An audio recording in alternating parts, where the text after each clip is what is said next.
Merhaba, hoş geldiniz.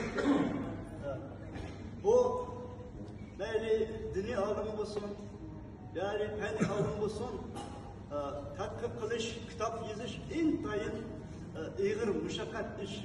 Bunun üstüge bu dini taraftan Mukaddes Kur'an-ı Kerim'ni şerhlash, şunun asasına hamma sahalarni yezib chiqish intayin ig'ir ish. Bununla bütün dünya tarihini bilish, İslam tarihini bilish, Arap tarihini bilish, zamanı Arap dilini ve kadimki zaman Arap dilini bilish, intayin ko'p talablar.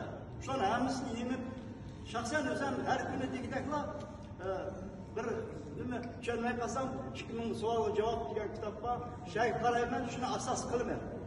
Chunki biz Sovet ittifoqidan chiqqanlar hech qanday diniy bilim bo'lmaganlikdan oddiy tilda yozilgan tushunishli eski ilmiy kitobning aloqaligi nima desanlar, yerda hamma qayerdan nima ilindi, manbalar ko'rsatilgan, shu manbalarning shu terminlarni sharhlashning o'zi bir ilm fanni talab qilgan oliy.